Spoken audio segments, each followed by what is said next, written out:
Welcome to the Red White News Show with Dean McMurray, the military medium.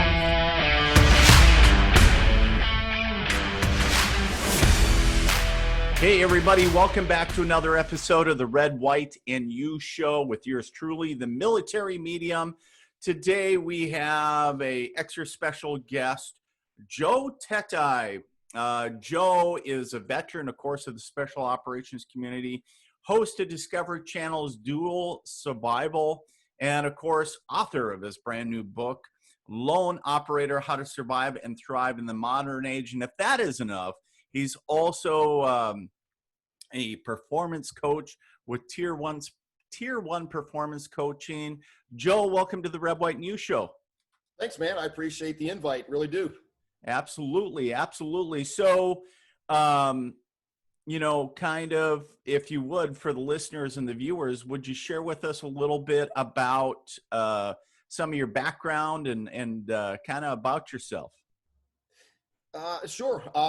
Grew up in a very small steel mining town outside of Pittsburgh. Grew up my whole life there. And when I was probably, I'm going to say in 8th or 9th grade, I got it in me to join the military.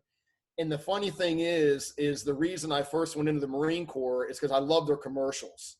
You know, they had the few, the proud, the Marine. They always had the coolest commercials. So right. I went into the Marines 10 days after I graduated high school. And so went to boot camp in Parris Island, South Carolina. Was meritoriously promoted to PFC in boot camp. Went straight to infantry school. And my goal was to get into recon. That was like my thing. And so I went to infantry school, Camp Geiger, and was honor graduate out of my infantry class, got meritoriously promoted again to Lance Corporal back to back. And then while I was in infantry school, they had a recruiting team come from 2nd Force Recon, which was at French Creek in Camp Lejeune, right down the road. And so myself and a bunch of other guys went over there, took the NDOC test, blah, blah, blah. Went to Amphib Recon School, stayed there for 3 years, then went over to Okinawa, Japan to 3rd Recon Battalion, DRP, which is a deep recon platoon. And then I got out of the Marines. Back in the day, this is in the early 80s, you didn't have MARSOC. The Marine Corps basically had one force recon company out of the entire Marine Corps. And then they just didn't have the support from the leadership. They didn't have the budget. They weren't part of SOCOM. They certainly weren't a part of JSOC. So they were kind of like bastard children. But you had all this talent, like these super, super physically fit guys. Matter of fact, I've said this before, I'll say it again. The most physically fit guys I have ever worked with are guys from 2nd Force, without a doubt. Without a doubt. There were guys doing the Marine Corps PT test, the whole test, in 18 minutes. That means a 3-mile run. Yeah, a 3-mile run, 20 pull-ups, and 80 sit-ups in a 3-mile run in 18 minutes. That's a machine right there. That's a machine. Dude, no bullshit. That's not human. That's a machine. Bro, there was one guy, no lie, I'm not going to mention his name, could run the 3-mile run backwards under 18 minutes. That's crazy. Swear to God. He was about 6'6". He was a real tall, lanky guy, long legs. Yeah, ran it backwards. So anyway, so I got out of the Marine Corps, and then so I moved to Las Vegas. I was there for about 6 years. I was a stockbroker of all things. I went to UNLV, became a stockbroker, got my Series 7, my 63, my registered investment advisor credentials. I worked for Bear Stearns. I did that for about 5 years. I was mildly successful, but I was literally the proverbial round peg in a square hole. I learned a lot. I still trade to this day, and I learned a lot about sales, but it just wasn't me. And so I got left there, went back into the Army, went to Special Forces Selection, the Q Corps, and then a couple other schools, actually got to pick up Halo School. And so anyway, I right before I was ETSing and right before 9/11 happened, I got a invite by a government counter-terrorist unit. And so I got out and tried out. And Well, let me ask you something about that since you're bringing that up. One of the things that, kind of doing some back research on you, and maybe you can comment on this and provide some clarification, because I'm seeing a lot of stuff about you actually serving in a CIA special operations, special activities, I believe, detachment or organization in the capacity of like a operative, and kind of taking some pictures with some desert tiger stripe uniforms. I think it's a H&K 461 or something similar weapon. Can you provide any, and there was a lot of comments about some disbelief over some of that stuff or whatever. Can you provide some clarification on that? Well, first, I've been asked that question many times, who I worked for, and my answer is going to remain the same. I am legally and morally and ethically obligated not to disclose who I worked for. Sure. And yeah, there's some pictures of me out there in Desert Tiger stripes and carrying an H&K 416 and, and other weapons and stuff. But I have never publicly disclosed who I work for, and I won't ever. And I do that for, like I said, moral and ethical reasons and legal reasons. Sure. But, I'm in the unit. What I can tell you is the unit I served in, well, let me just say this: like guys that are that were in like SEAL Team 6 and Delta, the Tier 1 special mission units in the military. Yep. While they serve in those units, of course, their identities are closely guarded. However, when they get out, there's nothing preventing them legally to say, "Hey, I served in Delta. I served in SEAL Team 6." I mean, they got DD-214s that have it on it. I mean, it's not a secret at that point. Right. The unit I was in.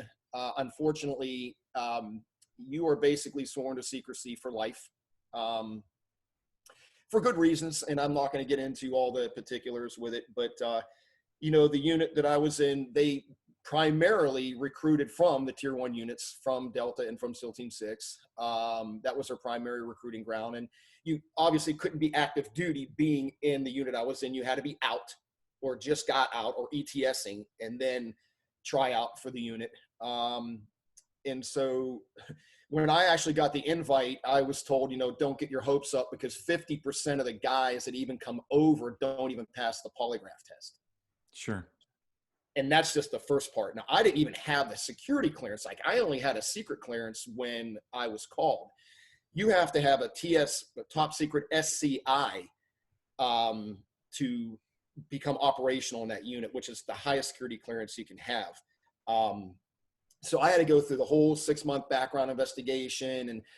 And while that was going on, there was they called them gates you had to get through, interview and other stuff that I don't want to get into any particulars about their hiring process. And then once you make it through all that stuff, then I went to a 6-month OTC, and, it is an operator's course, and most people, when you hear OTC, that's Delta operator course, but we had a operator training course as well. It was 6 months. And when we graduated, we had 4 guys left. And so it was the big check the block for Joe. Sure. And so, yeah, I served with them and deployed downrange multiple times. Iraq, my first deployment was to Iraq. Once, and then I never went back. I went there one time, and then all my other deployments were in Afghanistan and other areas of operation that they were working in. So yeah, and then I got out of it. So I was actually you're talking about dual survival. So Sure. This is the ironic thing about it is, while I was in that unit, I took some time off. I was pretty burned out, man. Our op tempo was crazy. It was almost an every night thing. While you were gone, you're out doing something every night. But I needed a break. So I actually went and worked. I took a few months off, and I actually went and worked with MARSOC, the Marine Special Operations Command. I was out in the desert in California. They were doing a train up to deploy. And I was hired by this company to go out and give them a hand. And so I did, and it was great. And while I was there, a friend of mine emailed me. And he's like, dude, did you see this email that's going around the community? And the community meaning the special operations community. And I said, no. And he says, well, Discovery is looking for a person for a TV show. And they want a headshot and a resume. I'm like, dude, really? I'm like, I'm not even interested. Like, it wasn't even on my radar. Here I am in this unit. If you would have taken a picture of me, it'd have been like, excuse me, I need your camera. That kind of thing. Right. Yeah. So anyway, he kept bugging me. And finally one day, it was like a week later, I'm like, Jesus, dude, enough. I'll send something in. So I picked out this picture and sent my bio, and it was like a fire and forget weapon. Like, I was like, whatever. And about 3 weeks later, I get a phone call, and this guy basically says to me, hey, my name's so-and-so, I'm a talent rep for Discovery, and we got your information, very interesting, but don't get excited. We had 1,800 people turn in their information. Like, yeah, whatever, thanks, nice talking to you. Because in my mind, I had no desire to do it, and I couldn't conceive it. Sure. And then about a week later, I got another call from the same guy, and he says, yeah, you're down to the top 300. Okay, great. And then it was either a week or two after that, I get a call from a woman. And she says to me, you're in the top 5, and we need you to go do a chemistry test with the other host.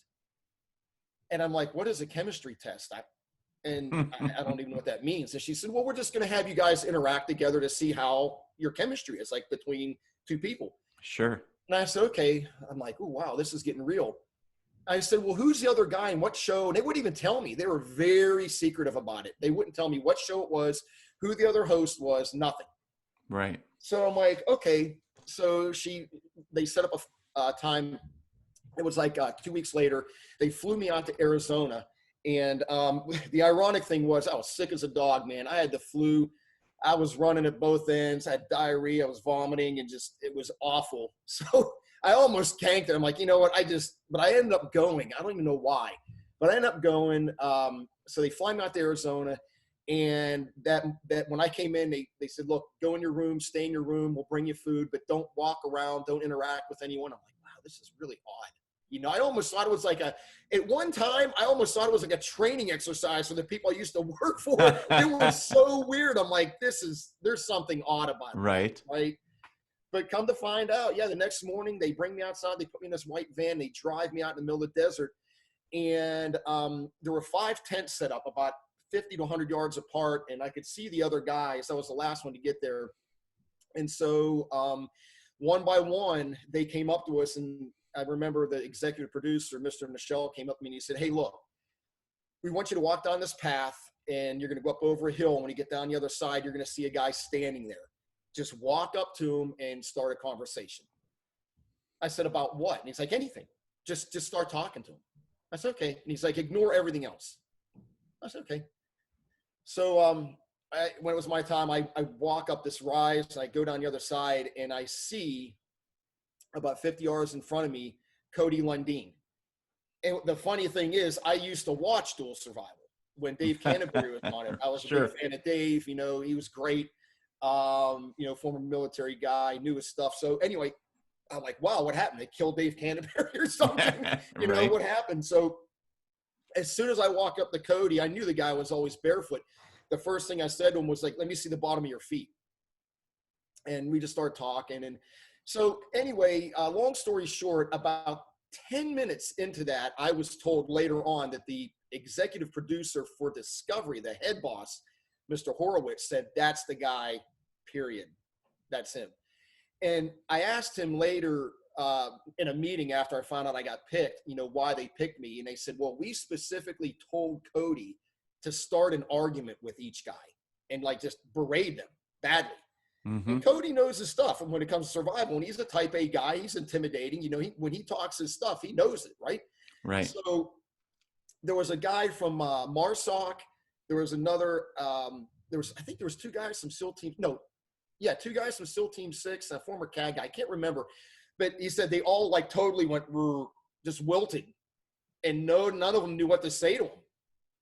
And I was just like, I remember he said to me, what makes you think you can hang with me out in the bush? I've been doing this my whole life. And I was like, really? what makes you think you can hang with me in the bush, you know? And that was the whole yin and yang thing, you know? Sure. Right. And so anyway, I got picked, but I didn't know. I didn't know right then. They literally told me that I was done. They walked me back to my tent, put me in a van, sent me home, didn't say anything. 9 days later, I'm driving down the road and my phone rings. And I look down and it was a 516 area code. And I'm like, 516? I thought it was like New York or something, right? Sure. So I answer the phone. I go, hello. And this guy, real serious voice says, is this Joe Teti? And I said, yeah. And he said, well, my name's so-and-so, and I'm an attorney. And I went, click. And I hung up the phone. And I'm thinking, why is an attorney calling me?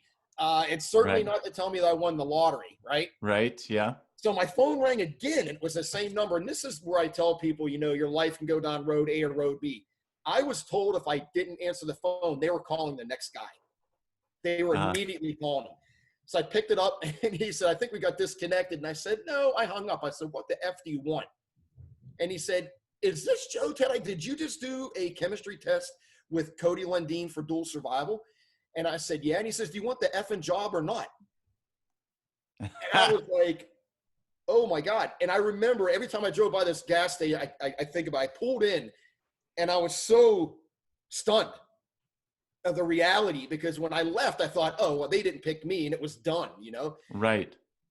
And it was the weirdest thing, man. I went from being in a super black op unit to being in the public spotlight. Like, I went as far black as a human being could go to about as far white as you can in a blink of an eye. And it was tough, but you know, with everything, there's a give and take, and it was a great experience. I got to travel all over the world. I've been in every climate on the planet. Got to learn, you know, I took my survival skill game from a 5 to like a 9 because of the guys I work with, like Cody and Matt Graham. So, but anyway, yeah, man, it was an interesting experience. Great ride, but it was a physically debilitating show to shoot. Okay. Very, very interesting. You know, and, you know, it's interesting too with TV and everything else. There's a lot that we don't see, right? So a lot that's edited out, so many hours of footage. They have to catch just the right, yes, sir. You know, something that the producer is looking for. They want something a certain way, and once they have it, then they're good. But it's always interesting with TV and trying to make it educational, but also entertaining, right? It's produced. Every TV show is produced. Don't let anyone tell you any different. The uniqueness about dual survival and shows that have an inherent risk to them, and let me tell you, that was a risky show to shoot. You know, I've been charged by an elephant, a lion, you know, sharks around us. I was a 14-foot tiger shark came after us when we were in Exuma. There's an inherent danger to shooting shows like that. But yes, they are produced. And to give you an example, you know, we had the best crew out there because of these guys had to be physically able to not only go with, you know, Matt and I, but they're carrying cameras and sound. So Derek Carver was our director of photography. Russ Phil was our second cameraman. And then Bert Ward was our sound guy. And these guys are cyborgs. Like, these dudes were physically amazing guys. You know, you think about it. We went from being in 107-degree humidity in Sri Lanka shooting an episode. We'd get on a plane, fly to the Arabian desert, 127 degrees, shoot an episode there, jump on a plane and fly to a glacier in Norway. That's no bullshit. Crazy. That was literally one of my trips. Sri Lanka, jungle, Oman, desert, and then a glacier in Norway. Yeah. It crushes you physically, because you have no time. And what is that? Give everybody a perspective. What is that in the span of time frame? Is that like within a week or 2 weeks? So yeah, I'll give you real numbers. So, okay, we shot back-to-back episodes in Sri Lanka, 2 episodes. So we were there for 11 days. Okay. I think 11 days. Ended, boom, right on an airplane, flew straight to Oman to the Arabian desert. landed, and you got to remember, you got to fly there. Then we got on in Suburbans, drove 9 hours out in the middle of freaking nowhere, got dropped out. So think about all this. You're just Right. flying and all this crap. Shot an episode in the Arabian desert. We were there for 7 days. Jumped on a plane, flew to Norway, landed at the airport, 50 Pelican cases, unloaded in vehicles, drive, I think 7 hours to the Berchtesgaden glacier, broke ice going across in freaking Zodiacs, when we were there for, I think, another week. Okay. Yeah, Crazy. brutal. Dude, when I left that, I was so sick, dude. I actually spent 2 days in the hospital. Oh, wow. Yeah, I was hurting really bad. They never did that again. That was too much. Normally, we would just shoot 2 episodes back to back. That one, for some reason, they wanted to get 3 shows in the can, but it wiped the crew out. It was brutal. So, but yeah, that kind of gives you the idea. You're gone a month. I mean, right. That's a crazy op tempo. yeah. So let's talk a little bit about your book, Lone Operator: How to Survive and Thrive in the Modern Age.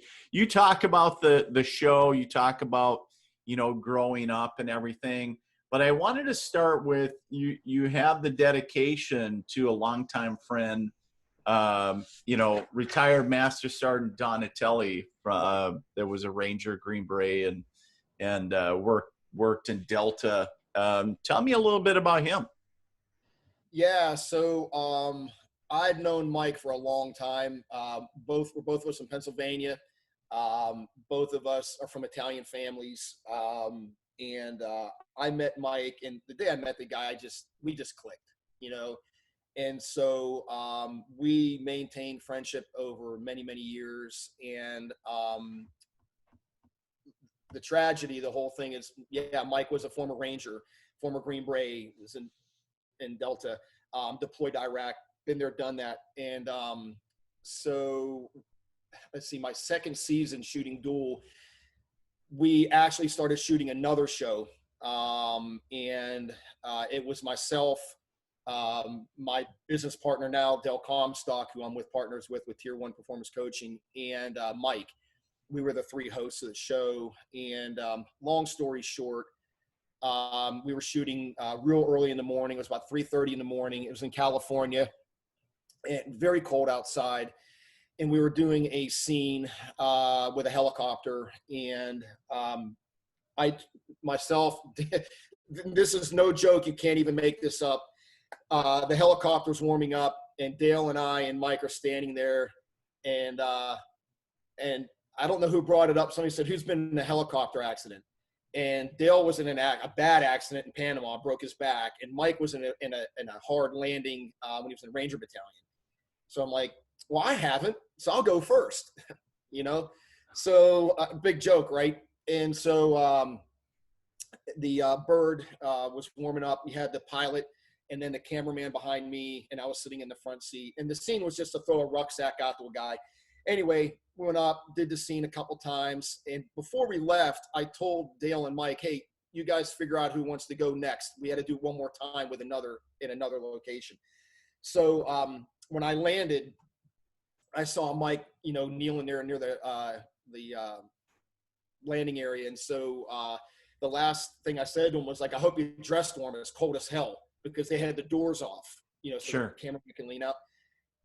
Bird takes off. I walk into this warming trailer that they had. I was drinking a cup of coffee, and this young lady ran in, hysterical, crying. And she said the helicopter crashed. I'm like, what? I just got off the freaking thing. Like, literally, Right. I'm like, what? And she's like, I just heard it on the radio, the helicopter crashed. I'm like, no. So I grabbed a set of keys, and I drove. I knew where they were going to film. It was this big dried out lake bed, not too far away.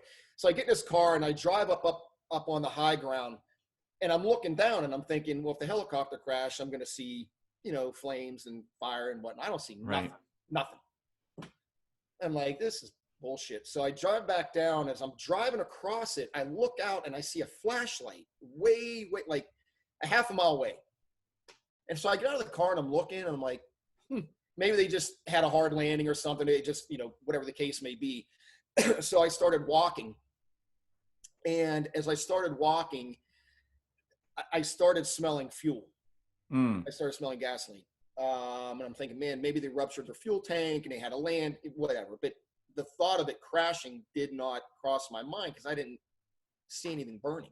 Right. So, because normally when you see videos of helicopter crashes and airplane crashes, it's burning. Right. Right. And so as I get closer, I start seeing bits and pieces of, I really didn't know what it was, but it was pieces of the fuselage. The moon was out, kind of had decent loom, but I still couldn't make stuff out. But as I got up closer, I actually saw the main part of the fuselage, and it was very apparent that it wasn't a hard landing. It was a very, very tough impact. So the first person I saw was Dale, and he had a flashlight. And I remember my first words to him, dude, what's up? Give me a sit rep.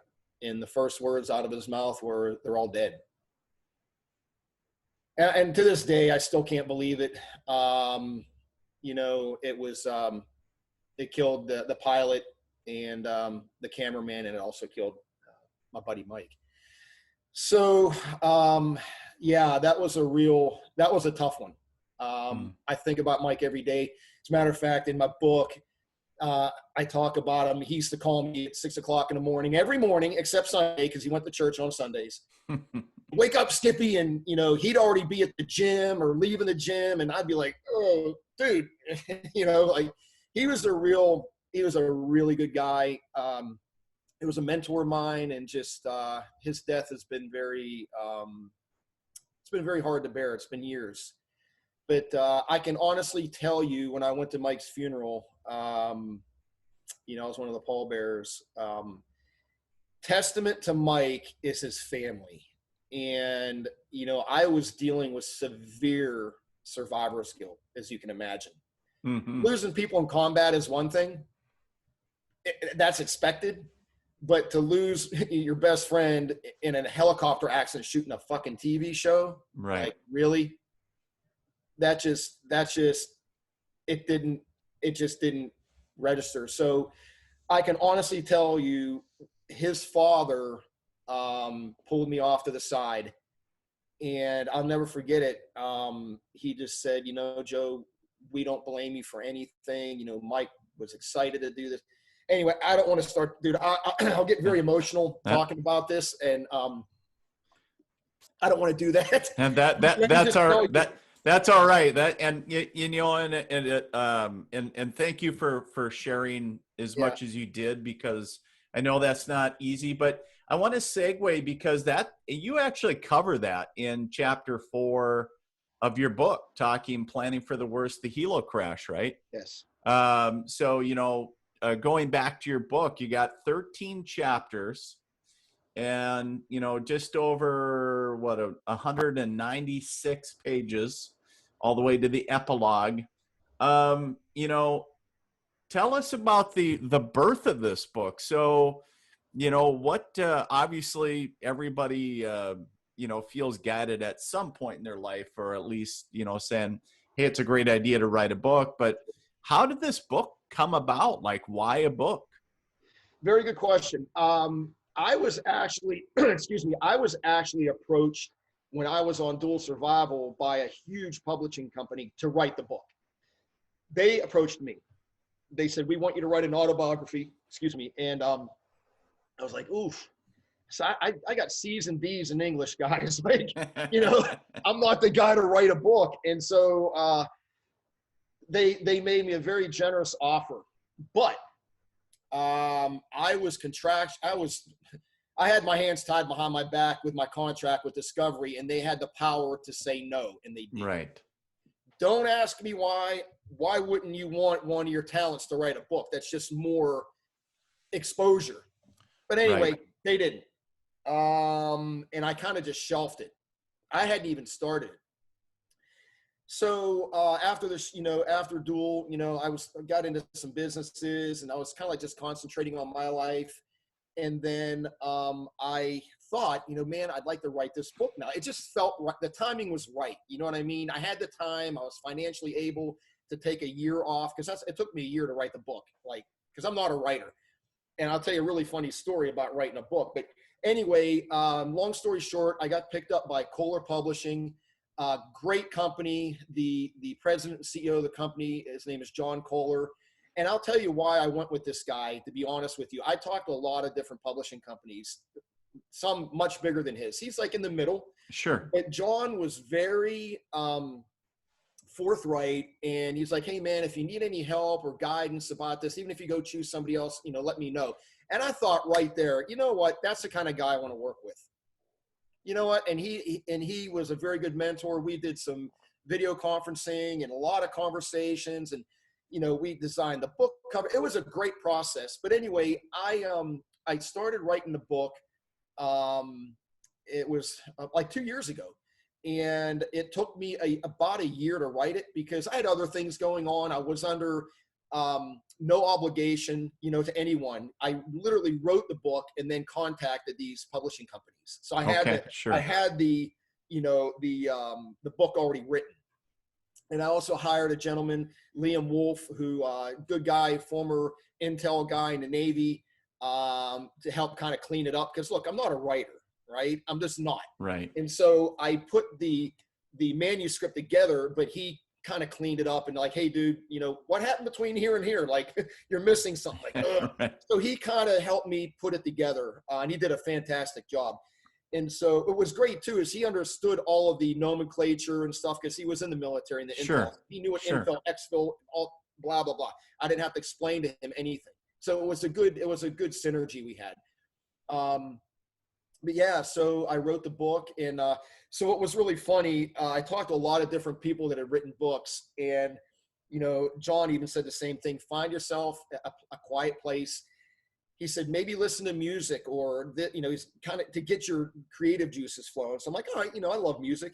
So I started first when I first wrote my book, the people that were telling me this, John quantified it, because there were some things I still had to do in the book, like missing pieces that Liam told me about. And he quantified everything that they said. He said, go find a place that's quiet or listen to music and whatnot. So I started listening like Led Zeppelin and AC/DC and, Metallica and Godsmack. And when I was writing my book, and it was too much. Right. It was too much, because I wanted to go work out. I was hearing the music, and I'm like, I don't want to be writing a book, right? So, so then I'm like, all right, I'm going to tone it down a little bit, and I started playing classical music, and that literally put me to sleep. I'll be like, I was on my computer falling asleep. So then I thought, well, you know what? I'm writing a lot about my youth. I'm going to listen to a TV show so I was a big Star Trek fan, right? Okay. Back in the day. So I got on Hulu or somewhere, and I was listening to old Star Trek. Mm-hmm. And that kind of worked. And then one day I was just flipping through the channels. I wasn't even listening. And all of a sudden I hear this voice, and I hear, it's your world. If you want to put a tree right here, paint a tree. And I'm like, and it was Bob Ross. Do you remember that dude? Yeah. With the big fro hair, and he painted. Dude, I'm not lying. I probably wrote 80% of my book listening to Bob Ross. Really? Yes, sir. Yes, sir. That is No interesting. joke. It was just the right. I needed white noise in the background, but it was very soothing, and it was interesting. It's so funny. I watched so many of his shows. I am dying to actually paint my first picture, because I think I could pull it off. That is so funny. Yes, sir. True story. I wrote Lone Operator listening to Bob Ross. And if I write another book, I'm going to do the same thing, because it was perfect. That is such a cool contrast, because here, of course, when you look at the cover, you got this badass looking, cover, and then and then you have the aspect of Bob Ross there. So it's You just a can't beautiful make it up, though. contrast, right? Yeah, yeah, no lie. It really worked out for me because a lot of people like to work in quiet. Like a lot of my Yeah. friends like complete. I don't. I need white noise for Mm-hmm. me to. I don't know what it is, but I need white noise for me to focus really well. And so that worked perfect for me. And I would literally write a paragraph and stop. My brain would freeze up and I would just stop. And some days I would write a page or two. And one time my computer crashed and I lost like 3 chapters. Oh, wow. I was like, ugh. So so that's what took me so long. And I would walk away from it for a while. And anyone that is interested in writing a book, especially if you're not a professional writer like me, my suggestion to you is don't rush it. Take your time. Don't feel that you have to have it done in a certain time unless you're contractually obligated to do so. Sure. I was not. So so take your time and write a little bit. If you start getting brain freeze, like I remember I was typing one time and I kept using the same word over and over, house. I'm like, ugh, and I couldn't get the word. So I just stopped. I go for a run, go to the gym, whatever, come back, start again, maybe take a day off. But I think for a guy like me who didn't have any experience writing a book, that was like the secret sauce was don't rush it, take your time and put yourself in a place where you're comfortable and it's giving you a chance to be creative, whatever that is. I read a great, I guess, quote or saying one time. It was, if you want to be the question was asked, how do I become a writer? And the answer is start writing. It's not, you can call yourself a writer, but if you're not writing, so regardless of whether you start and stop, that's regardless. Exactly. But you got to just start writing, and then you're a writer. Guess what? You're a writer. So that's absolutely true. And I've never been a technical writer. I'm actually pretty decent at it now after my book and doing other things. But it's okay if you write a book and it's in your own words. Like my book is in my own words. The only thing Liam helped me do is condense it because I only had so many pages, that I could have. Right. And I'm very long-winded. I like to talk.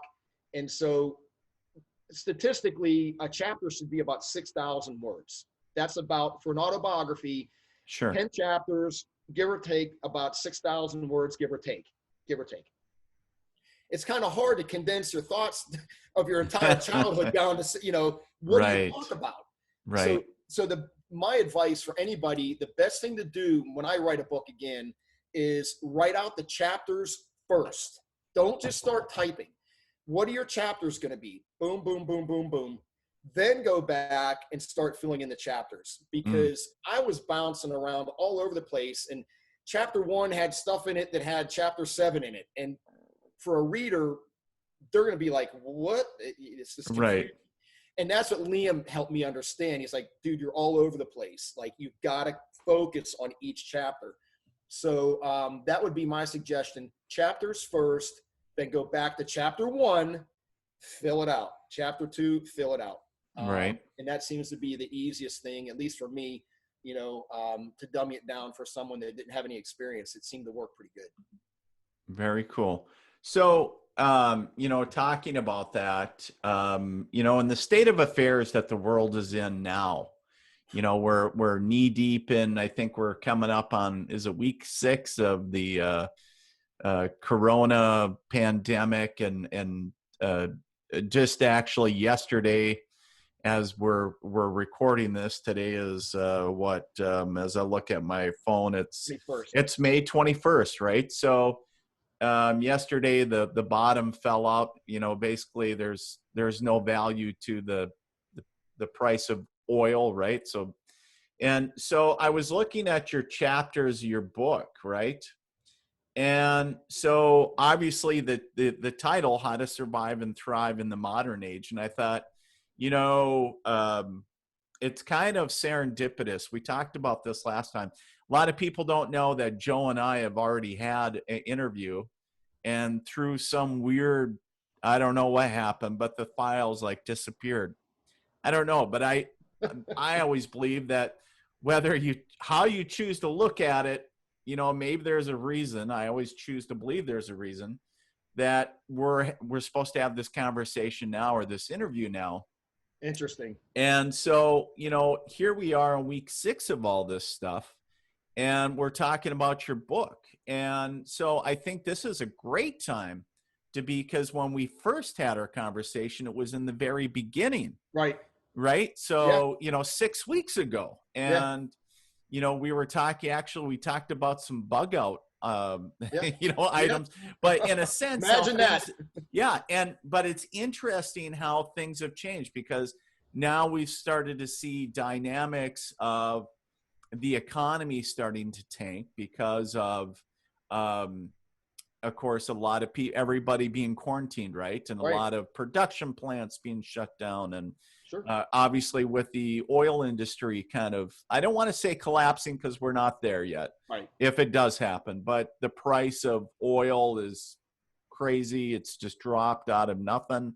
And the other thing I want to share is that obviously everybody's aware that, you go into these big box stores to get groceries, there's like no groceries, like there's no meat, and there's no, the vegetables and things that people need because we're dependent on other people and services to support our way of life now. So that kind of takes me right into your piece about it would be more, I would call part 2 of your book, The Survival, a Modern Manual. And, your top 10 rules for startup and your 10 rules for surviving and thriving.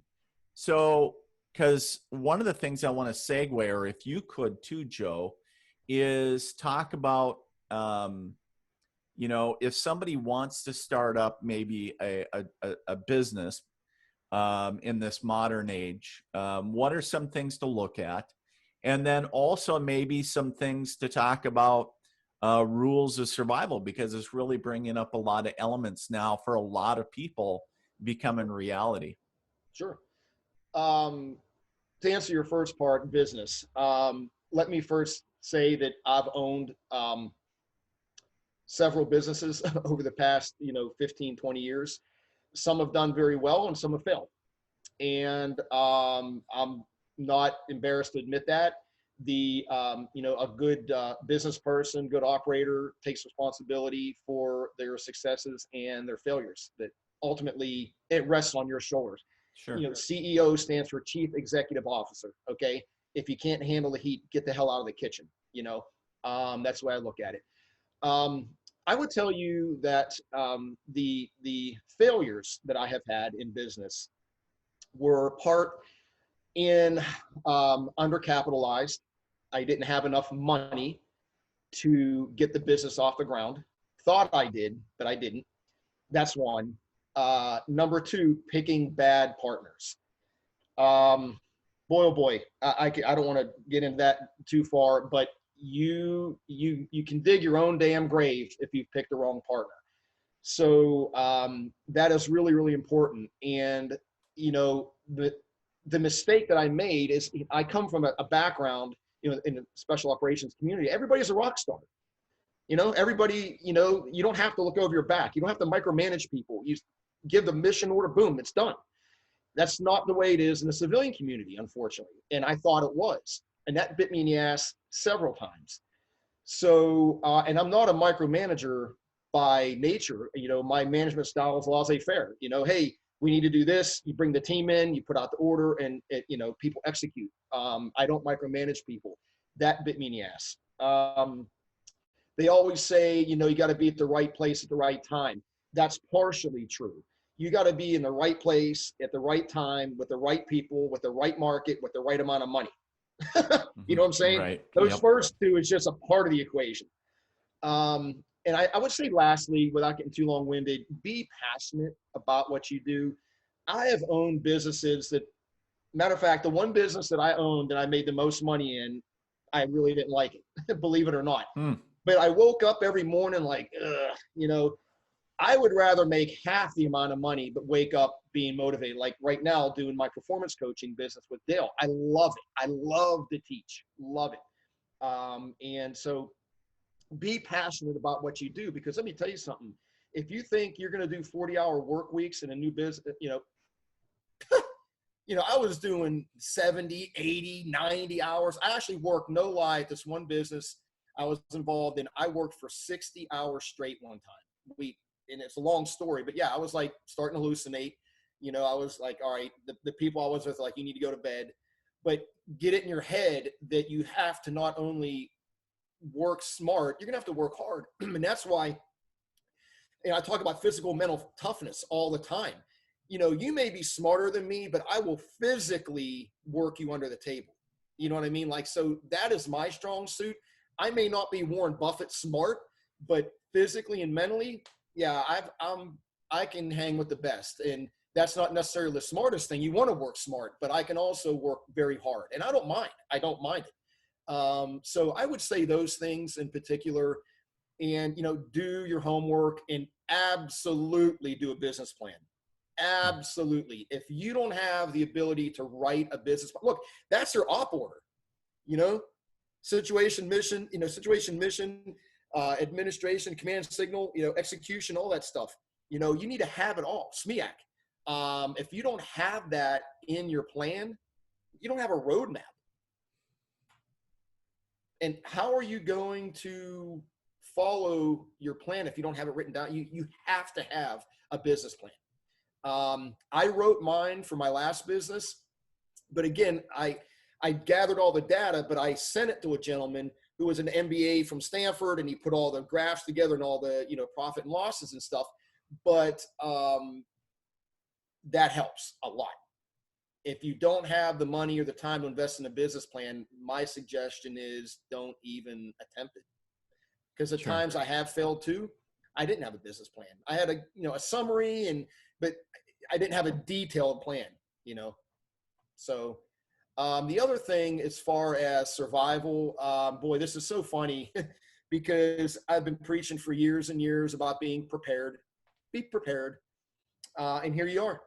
Right. Here we are. I actually saw when this first started, I went into Walmart and it was just a frenzy. It was crazy. I saw a man and a woman fighting over a bottle of bleach. That is crazy. I almost got my phone out in time to video it. Now, you know what? But people were panicking. Here's the deal, guys. If you're prepared, you don't need to panic. I've always had enough food and water for at least a month. I've had it forever. I've rotated my food out, and I've, restocked it. But when this happened, I wasn't in panic mode. People were in panic mode. I mean, literally, like buying toilet paper. Can you explain that to me? Like, you're not going to crap any more than you. Right. I mean, I don't get that. Toilet paper you can find. Even now, people are buying toilet paper. Like, somewhere, somebody said, you better buy toilet paper, and the whole freaking world went and bought. I'd love to own stock in a toilet paper company right now. Jesus. But yeah, man, it's really weird. Like, I remember when I went to Walmart, it was crazy. They had the shelves with all the toilet paper and paper towels, and then nothing, empty. Right across from it, they had trail mix and all this good stuff sitting there, and full, like stuff that you could, last long. This stuff, I took like almost every bag. So yeah, crazy. People are just misinformed. How's that saying go? You don't know what you don't know. Right. Yeah. And, if I had $1 for every time I've gotten an email or a message on my Facebook page about, dude, what goes in the bug out bag? Bill Gates would borrow money from me. Okay. Straight up. And it's like, guys, I've been telling you this for years. Yeah. I don't know what else to say. Everybody thinks it's not going to happen.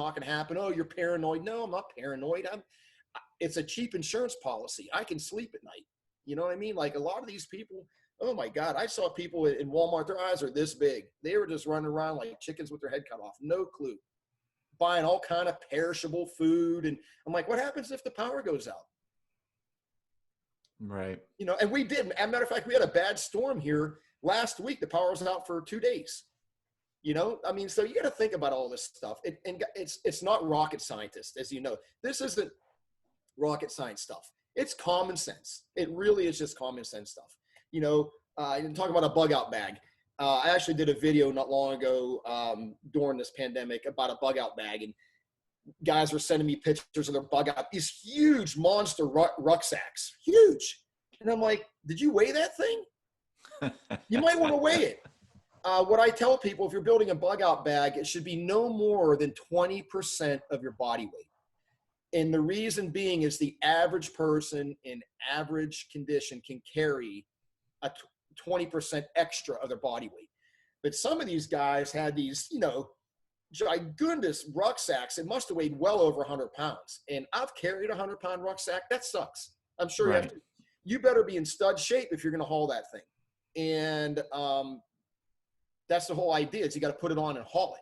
So I kind of just did a quick video on a bug out bag. And I think I might have seen that video. Is that the one where you actually were talking about what a lot of people perceive as a cost, and where you actually went down to the local dollar store in your area and were saying, hey, that was an older one. Yeah. And Okay. I actually have done 3, and I did another one years ago. I was actually testing some ammo for a company, and they're like, hey, let's do a bug out bag video. And I had it with me. And so, but I just did one not long ago, just talking about it. And actually, you know, it's so funny. What I'm going to do here is probably later on tomorrow, I'm going to lay out my stuff on this table and just like, here it is, guys. Here's my bug out bag that I have right now. This is the one that's in my truck. Because you have to understand, you know, like anything, things morph. I think of another good idea. Sure. I'll take this out, put this in. Now this has redundancy. This thing can do 3 things. You're constantly morphing things and looking for new products. As a matter of fact, and I'm not doing this for a plug for any reason, but there's a company out there that can check this out. This is brilliant. They came up with 550 cord, but it also has snare wire and tinder inside of it. What? Yes, sir. I have it, man. I got to tell you, I actually did a video on it. A friend of mine told me about it. I said, that's bullshit. And he's like, no, man, check it out. That is crazy. 550 cord with snare wire in it and tinder. Wow. Brilliant. Yes. So the 550 cord I had in, poop, garbage can, put that stuff right in it. Stuff Nice. like that. Well, Yeah. you know, it's interesting because, you know, I just think about, you know, and I know it might sound a little off topic, but I just think you know, kind of talking about innovation and technology kind of advancing with that 550 cord evolution. I think about kind of the same thing, like the technology 10 years ago, or that idea wasn't there yet. And it's the same maybe like with schools, like a lot of school districts are going online, right? Sure. And saying, well, 10, 20 years ago, you couldn't do that because the technology wasn't there. Right. And so, you know, it's interesting. And you just talk about saying, hey, when something advances or that, you know, morphs in a sense, be like, ooh, there's a better product. You can swap it out, right? And Absolutely. just continue, you know, the evolution of your, you know, your bag or whatever, you know, kind of And more there's a tools lot of- in the toolbox. yeah. There's a lot of cool products out there. That's just one. There's another company, trying to think, I think they're called Strike Bright. They have these tiny, tiny little lights they're literally about the size of a matchstick. Very thin. It floats on water. It's in a tiny little sealed waterproof packet. These things last for 200 hours on steady on, and they're waterproof. It has 3M tape on the back. I mean, stuff like that is a no-brainer. They don't weigh anything. You can stick them in your pocket and not even know they're there. They come in like red, blue, green. They even have them in IR. That's Really crazy. cool product. Yeah, man. So technology is really changing. And so really what you're sharing, Joe, is that, you know, always be willing to, you know, keep up with evolution in a sense, or allow your bag or your whatever fits you and your situation to evolve and continue to change and morph, right? Yes, sir. Absolutely. And I love gear. I mean, I've got I don't know if you can see over there, but I've got enough gear to outfit 5 guys here. I just collect gear. I've been given a lot of gear, and I've tested a lot of gear. But yeah, everything is evolving. Everybody builds a better mousetrap. What you have to be careful of is that somebody's just not building a better mousetrap to build a better mousetrap. If it doesn't have any new functionality or doesn't improve the old version, why buy it? You know, and that's Right. just a marketing thing, you know, Right. same game, different name kind of thing. But yeah, I love reading and researching, and there's all kinds of stuff on YouTube you can read. People actually are really into it. And I've found a lot of my ideas off of YouTube videos that people just posted. And I'm like, wow, that is really cool. You know, I contact the company and I read their information and get on Sure. their website. Yeah, man, great stuff. Yeah. A lot of Awesome. Let me switch gears a little bit, and I wanted to chat with you about the Tier 1 performance coaching that you do with Dale Comstock, Mhm. and share with us a little bit about this Tier 1 performance coaching. Yes, sir. So I've known Dale for many, many years. Dale's a former Green Beret Delta Force operator. He was actually the guy that explosively breached the door on the roof of the Modelo prison in Panama to rescue Kurt Noose. So, Okay. guy's been there, done that. He's got his doctorate in natural health. Super, super good guy.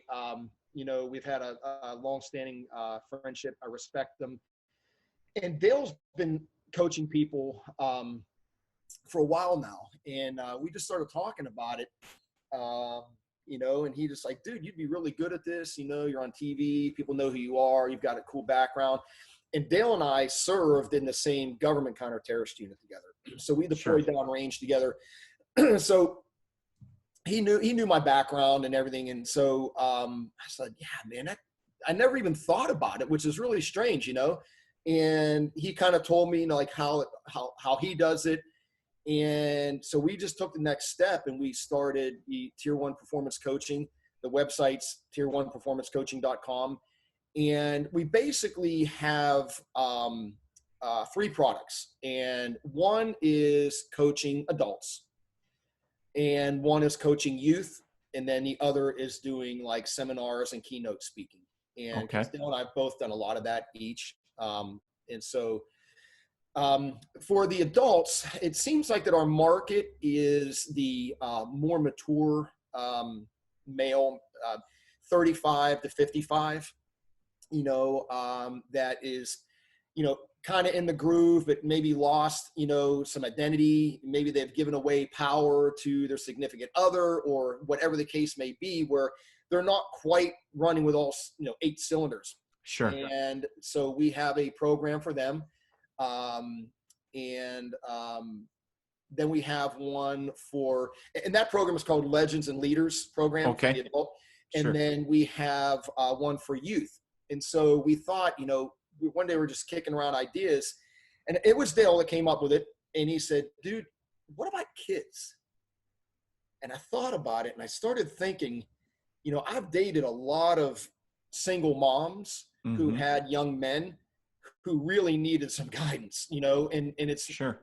no fault of the mother, but in many instances, the father was just plain missing or was not a very good influence. Let's just put it that way. And look, we tell people we're not trying to take the place of your father. We just want to be a good mentor and coach and give these young men the tools necessary to make it through school. And our target age is between 13 and 17. We actually are looking at taking on a client right now who is 10.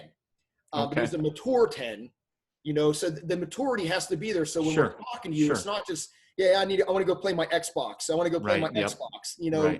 That's just, we don't want to waste anybody's time or money. Right. We won't, if we interview a young man and he's just not there, he's not connecting with us, what's the reason? We're not going to do it. Right. So the age is 13. Yep. Oh, and I wanted to ask too is, now do you guys, and I know you're talking about young men in this instance, but now it's not gender specific, is it? You were just in this instance focusing on them, or how does that work? So no, it's not gender specific. I actually have two female clients. One is actually an Olympic gymnast in Sweden. Okay. Okay. But no, it's not gender specific. But Dale and I, we feel that as far as coaching goes, we are more applicable to the male, Sure. being alpha males. But that doesn't mean that we won't coach women. Matter of fact, I think Dale has a 50, if I'm not mistaken, I think he's got a 50-50 male female ratio. Okay. Sure. But the clients have to be right. I got to be honest, we probably turn down 1 out of 3 people.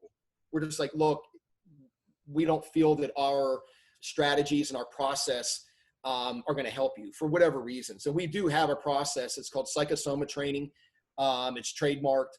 And we apply that to the coaching sessions. Now we dummy it down for the young men, obviously, because it really gets into a lot of technical stuff. It's a lot of science-based things. Okay.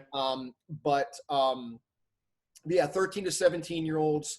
And it's an 8-week course. And we talk for 1 hour once a week on Zoom. We do face-to-face, and there's homework. And we also use a program called Voxer. I don't know if you ever heard of it, dude. It's really cool. You put it on your phone. It's like a walkie-talkie. Okay. Yeah, man. It is the coolest thing. You literally, if I had your Voxer, I'd be like, hey, bro, give me a call. And then your phone is going to go, bleep, bleep. Hey, bro, give me a call. It's just like, Wow. Yeah, Okay. It's really cool. So we use that, and we stay on top of them during the week. We don't just talk to them once and then leave them be for a week. We send them handouts and homework to do. It's we're very involved during the entire process, the 8 weeks. A lot of coaching companies, they'll just talk to you and once, and that's it. And let me just say this, and I'm going to put it out there, and I'll be honest, I don't care who this pisses off. It's the truth. I talked to a lot of different performance coaching people before I decided to do this. And it wasn't because I wasn't confident in my abilities. I was just wanting to see what the competition was. And I think I called 14 different performance coaches, life coaches. Only one actually impressed me. And it was a woman who was a fighter pilot during the Desert Storm era. The rest of them, literally, I asked them, tell me your credentials. Oh, well, I basically asked, this is one. I work for an asphalt company during the day, and I took this coaching course, and I got a certificate from blah, blah, blah. Right. I guess my question to you and to anyone that's watching this is, what qualifies you to performance coach me? If you've never performed at a high level, all you're doing is regurgitating some manual, some book. Right. That doesn't mean diddly squat. It means zero, nothing. I want to talk to a guy that has done some stuff. I want to talk to a guy that's fell on his ass, got back up, and did great things. And, not to toot my own horn, but I've done some really cool stuff in my life, and I have failed too. I've been financially wiped out twice in my life, where I literally didn't have 2 nickels to rub together, to where I had $1 million in the bank. As a matter of fact, this is my Z06 Corvette right here, one of my toys. So, and I've done well, and I haven't done well. But those are the kind of experiences I feel that has huge intrinsic value to somebody that wants to be performance coached. Sure. I want to talk to somebody who's a rock star. I want to talk to somebody who's checked a lot of blocks and has fallen and got back up. So that's what I would tell people. If you are interested in doing performance coaching, find out who your performance coach is. What have they done? Yeah, it's cool. Yeah, I've got a master's degree in accounting. Okay, you've been to school and you got a certificate that you're an accountant. Nothing wrong with being an accountant, but accounting and performance coaching are 2 different things, Right. So that was and when I started talking to people, I was like, oh my God, this market's wide open. There is nobody, I don't say nobody, very few people out there with Dale and I's background. Very few. Yep. And so what you're saying as well is, and if I could infer something is, if you're seeing a niche area, maybe in a startup company as well, like you and Dale did, saying, geez, you guys had a unique background. You're not nobody in, or very few people in that niche area, but nobody with the direction that you guys were going with it, is you guys found that area and attacked it, right? Yeah. So normally when you think of performance coaching, you think of, coaching adults. That's Right. the no-brainer. But there was this whole market segment that kids weren't being. Now, look, there are coaches that coach kids that have like ADD and anxiety issues and stuff like that. That's not what Dale and we're not qualified to even discuss that type of, we're not psychologists. Okay. So we won't even address stuff like that. What I am saying is we are qualified to talk about performance because of our backgrounds. There is no quote unquote governing body that says you are or you're not qualified to teach performance coaching. But there are other companies out there that do address the things like ADHD and stuff like that. We don't address that, but I think I found one person of credibility that was actually performance coaching kids, but it was more on a physical aspect. They had a fitness facility and all that stuff, which is great, but the market was wide open, and there's a huge need for it. Think about kids today, all the distractions that they have, and just, this thing, walking around like this 24/7, not being situationally aware, it goes on and on and on. I could talk for 2 hours about it. Right. The need is there. And, Dale and I are trying to fill that niche, and so far so good. One thing we're not doing is we're not taking on a lot of clients. We're only taking on so many at a time because it's all about quality, not quantity. You're talking to 10 people an hour. Your day gets filled up real quick. So as one client falls off, then we pick up another one. So seating is limited. We only do so many. Perfect. Yep. Joe, if folks want to check you out, see what you're doing, or even check out your book, Lone Operator, or even check out the performance coaching, how can they do that? Yes, sir. So my book actually was released yesterday Oh, on Amazon. sweet. Yeah. Okay. So the timing for this is actually really good. So thank you. You can go on Amazon and just at the search bar, just type in Lone Operator by Joe Teti. Boom. It has a paperback, hardback, and I think a Kindle option. And then as far as the performance coaching, our website is Tier 1, TIER, the number 1, performancecoaching.com. Our contact phone number and emails on there, info@Tier 1 Performance Coaching. And as far as anything else, I've got a Facebook page.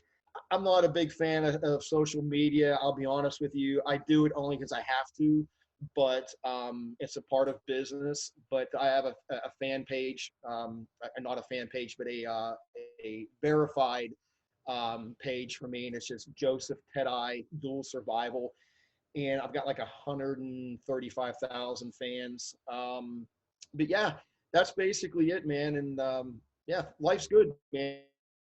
And this pandemic kind of sucks, but as soon as I get done with you, I'm going for a run. I'm just training, man, doing my coaching classes, and business as usual, man. Sweet. Well, and that's all we can do, right? Just keep on keeping on and keep on doing our normal everyday stuff as best we can, even though the world around us right now is changing, and just adapt and overcome, right? Use of the time.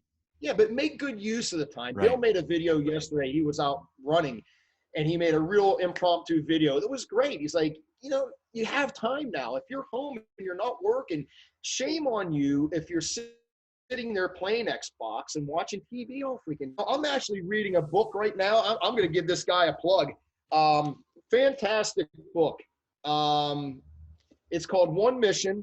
It's by Chris Fussell. He wrote a book with Stanley McChrystal, General McChrystal, about JSOC called Team of Teams. Fantastic reading. I am constantly reading. I'm constantly updating my database and feeding my brain. That's what people should be doing right now. That's how you progress. That's how you get better. Actually, later on, I'm going to go practice some knife fighting. I got my rubber knife here. I'm keeping all of my skills up, I've got the time. Why not? Yeah. And I enjoy doing it. So Absolutely. if you're just sitting around with your thumb up your rear end, shame on you. Perfect. Perfectly said, Joe. Well, Joe Teti, my guest today, veteran of special operations community, host of Discovery Channel's Dual Survival, and author of his latest book that was released yesterday, Lone Operator: How to Survive and Thrive in the Modern Age.